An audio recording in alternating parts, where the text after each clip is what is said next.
Hello. Hello. Hey, how's it going? Good. Are you ready for the mock interview? Yep, I'm good to go. Okay, sure. Okay.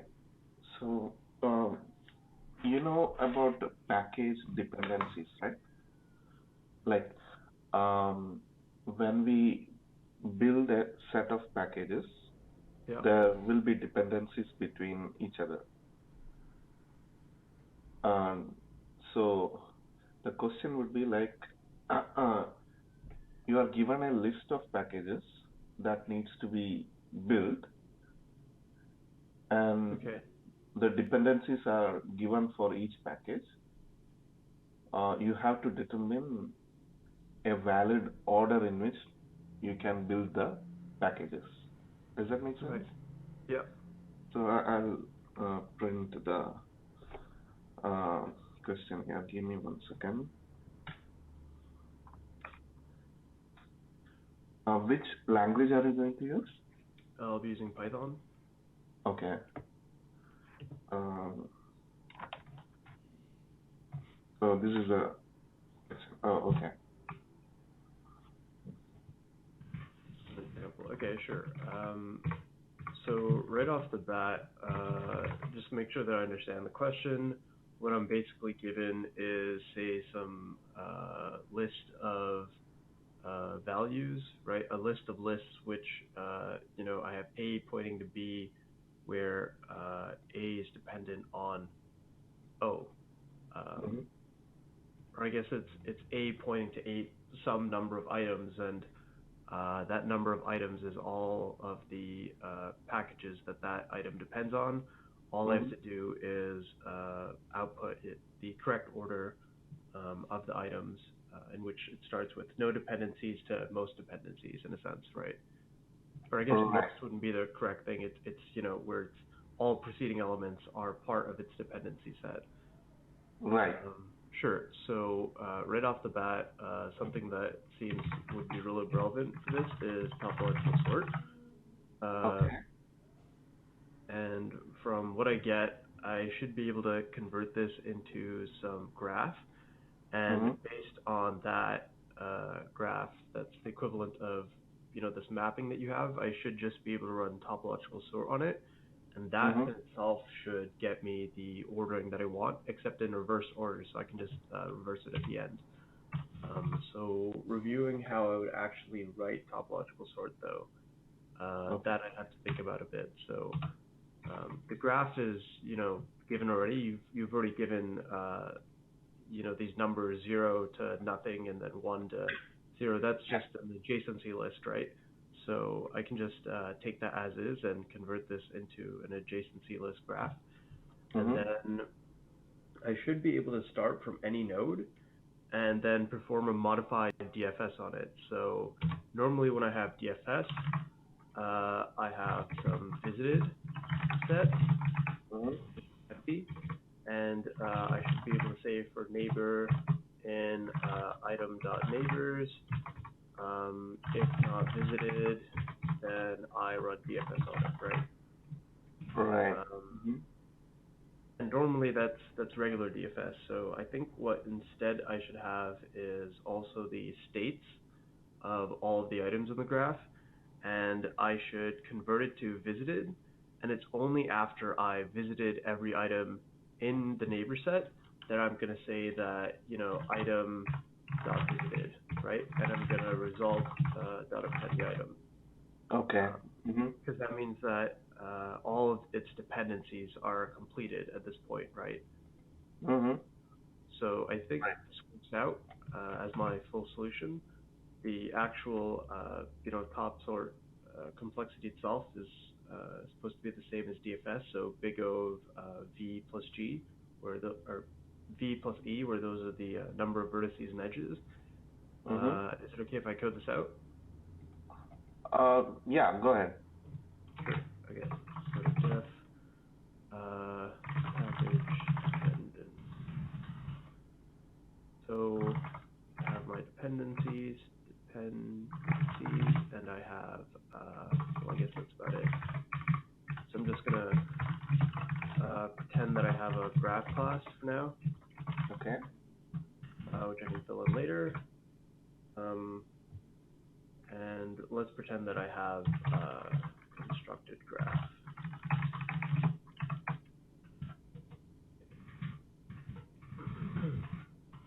And of course, I'll come back and fill this.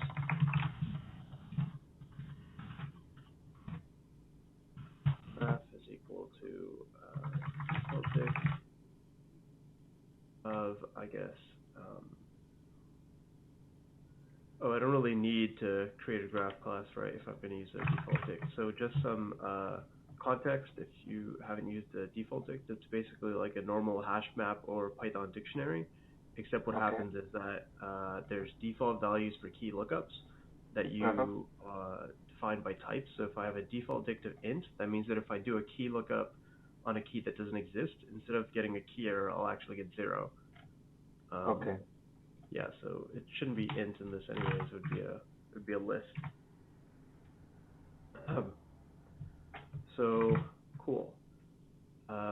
Going on with my, let's say I have my graph constructed. What I'd want to do is set a visiting set initially to nothing, and then I would want to set visiting is also equal to a set of nothing. Oops. Another option is to mark these on the graph nodes themselves, but because I'll be using a default dict, I can't really do that. Yeah, so I won't be using my class graph. Cool. So let's just pick for keys and nodes in graph.keys. We're just going to iterate through all of them and say for neighbor in nodes.neighbor.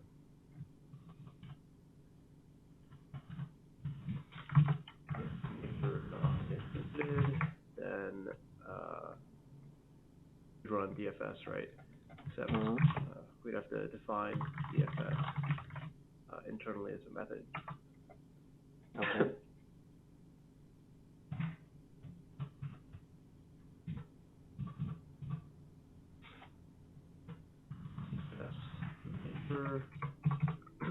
And finally we run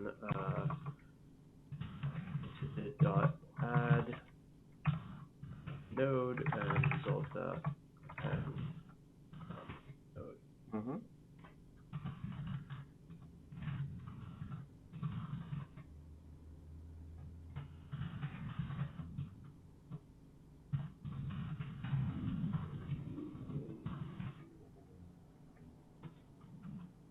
These are all indented by 1 extra.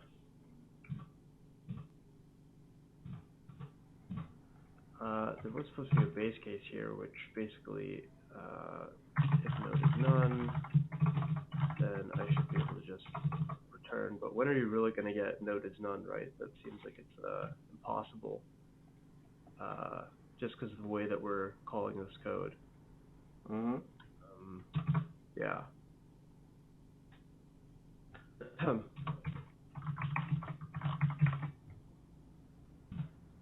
Cool. So to me, this seems like a significant portion of the DFS code written out. Let's, I guess, just continue. So we have a result array initially empty, and let's create our graph for node, comma, dependency in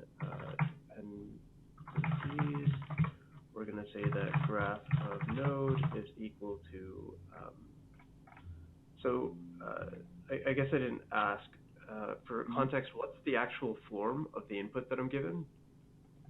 You can assume any form.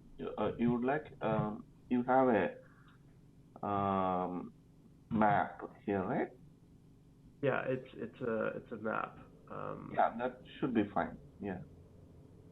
So is it a map to a list, kind of? Map to a list, or maybe a two-dimensional array, or anything that represents that dependency.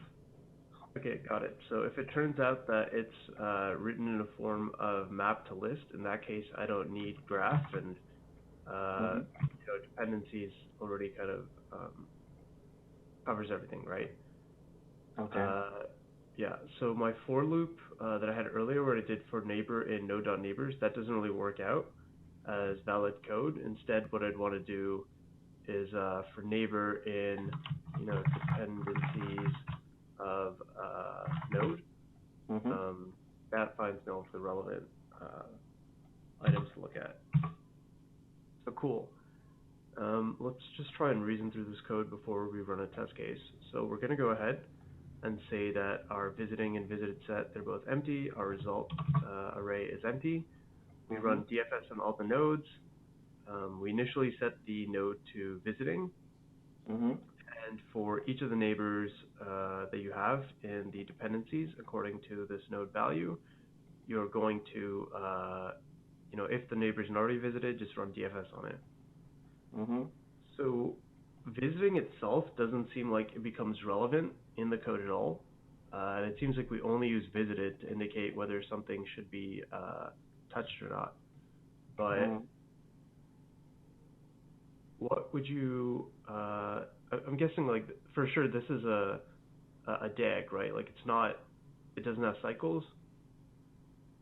Can you add that check for the cycle? Sorry? I mean, it could have, right? Then it could have cycles. Okay, got it. So in that case, visiting does become relevant because the use of visiting is how we actually end up detecting cycles, right? Right. And whenever we do have cycles, we know that there is no solution at all. You can throw some sort of exception in that case. Okay, is it okay if I just return like the empty list? Okay, I can raise an exception. Yeah. Okay, cool. So the easiest thing to do is to say if the neighbor in visiting, in that case, we raise an exception which says have cycle in dependency graph. Cool. Okay. And with that addition, I think that should be good to go for most of the code. Just because this is running, DFS as you'd expect, just by roughly looking at it. And for the order of result, that's the final thing I guess we'd have to check. Is it in order or is it in the reverse order? So if I have a bunch of dependencies, let's say let's say I have 0 as being the item with 0 dependencies, then according to DFS, 0 should actually be the first item that's visited, because any other item that depends on 0 can't, it's at an earlier call stack, right? So only after 0 has been visited is it possible for us to add to the result. So the order seems to be okay, just because that repeats with 1 and 2 and 3, and that they're deeper in the call stack, and so they have to be called before, say 4 can append to the result. Okay. So given this, I think that's probably my solution. Is it okay if I run this on test code? Can you go through the given example and see if there are any issues? Yeah. So our dependency set is given as is. Like what's on line 6 to 10. I'm just going to copy it down again. It's easier to see. Cool. So I start off, I get some random node. Let's say I get node 3. From running for node in node.dependencies.keys. I run DFS on that node. I add 3 to visiting. For each of the neighbors, I'm gonna try to run first check when they're visiting. 1 is non-visiting, so we run DFS. Now we add 1 to visiting. 1, same thing, we go through, we see 0 as the neighbor. It's not in visiting and it's not in visited. So now we go ahead and we visit 0. Okay. 0 doesn't have any neighbors. It was originally added to visiting, it's removed from visiting, it's added to visited, and then it's appended to the result. So now our result is just 0. We move back and go up the call stack, and now suddenly we're looking again at the 1. It doesn't have any more neighbors, so same thing, it's added to visited, it's added to the result. We move back in the call stack. Now we're back at the 3, and we go to the next neighbor. 2 is not in visited. It goes down to check 2 on for DFS. It's added to visiting. All of its neighbors are visited at this point, so we don't go deeper, and we add 2 to our result. Now 3, it has no more neighbors, so again, it should be done. There's no problems with visited or visiting. We just add 3 to visited, so we're done. And we add 3, and finally 4 is added as well. Sorry, 4 isn't added. The next time through, we're gonna go to the next loop in line 60, where we're gonna go to the next key. So what I ended up doing here is a bug that I can see instantly is that I'm actually going to find a cycle going from a different node. So one thing I'd want to say is if node in visited, I can just return, right? Yeah. And this should account for when I'm actually calling, in multiple loops that are part of different paths. So now that when I get to, I call 2, it's going to just return. I call 1, it's just going to return. 0, it's going to just return. When I get to 4, though, it won't return, and it's going to go through. It'll find that all of its neighbors are visited, and it's going to add 4 finally to the result. So with this correction, this code seems to be okay. Okay. Okay, let's run it. That's fine. It looks good so far. Yeah.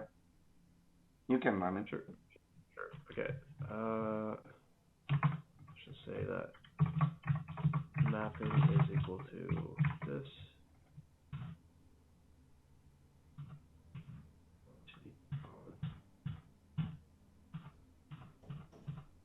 Then we're going to do package dependencies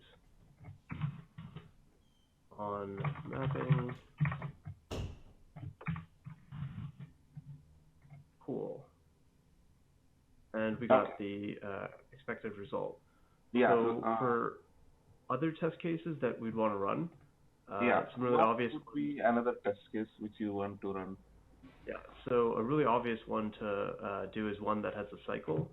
So let's say that you had 1 pointing to 0 as well as 0 pointing to 1, right? That's a really simple cycle. And well, we got the exception we'd wanted where we say that half cycle in dependency graph. Does that change if you have more complicated cycles? So that was just one item pointing to another item. You should also have, let's say you have 4 ultimately points to 0. So you also have 0 pointing to 4. That should also be detected as a cycle, and it is because it's still part of the same call stack, right? Okay. Let me see. Any other test case? Yeah, so you'd want to check for, as the most basic case, just the empty set. So if the mapping is nothing, that should return an empty array, right? And I guess you can assume that it's non-null, but for the most part, it seems like the things that you care about are, what happens for a regular graph, what happens with a graph with cycles. And usually as a case, you would just, test boundaries where, say, it's one item, right? So if it's an empty set, we get nothing back as a result. But what if it's just, or I guess you can't, you can have one item added and then just have 0 dependencies, right? That should just return that one item, and it does. What if there are 2 items with no dependencies? Right. It seems like it's the most part just a repeat of the previous case, and the order can change arbitrarily in this, but I think that matches what we want. Yeah, So that's it right. could be 4 and 3 or 3 and 4. Okay. Yeah. Sounds good. Yeah, looks good. Yeah. This would And be my full uh, solution. yeah, and the time complexity you had already mentioned, but Yeah. can you explain that once more?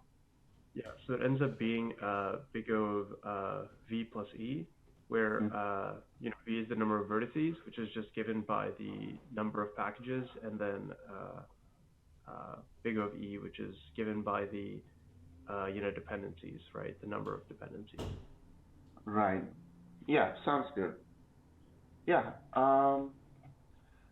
That's all from my side. Um, do you have any questions? Sure. I guess, are you just doing this like in your spare time, or are you also, say, practicing? I'm just doing it in my spare time, and like once in a while I would like to interview and be interviewed. That's Right. why I'm doing it. Otherwise, you lose touch of the base. I mean, data structure and algorithm base. Yeah, that's right. How about you? Are you preparing for interviews? Yeah. So I'm a senior. I'm just, prepping for some new grad roles and things like that. Nice. Where are you studying? So I guess for the video, I'd have to keep it anonymous, but at a university in Canada. Oh, okay, okay, okay. That's Yeah. fine. But I'm sure, like, you would see if, like, we, uh, what is it, shared details afterwards. Yeah, we can, no problem. Yeah. Okay. Um, Well, thank you for your yeah. time. So, my feedback would be like, it seems like you've been practicing. Am I right? Uh, yeah. Uh, Graph problems maybe not so much, but I've been practicing on interviewing.io. That's good. Like, I can see that very well. You had a clear approach of how to go through the problem. First, you explain the um, solution before you started coding. That's a good thing. Then um, you found out bugs which, I mean, without me giving hints. That's also a good thing. For Right. some candidates, that's not the case. Um, and you detected the topological sort case also, which is good. Um, and um, improvements, I would say, uh, not much. I mean, this question you did really well. Um, um, maybe test cases. Uh, no, I really can't think of a big improvement or anything. Okay, Um, that's good to hear. yeah, I mean, I think There's just one you are sample, pretty right? familiar with topological sort, so it was pretty straightforward for you. Right. Yeah, that's all. Cool. Thank you. Awesome. Sounds good. Yeah. Thanks for the interview, and have a good rest of your day. You too. Bye bye.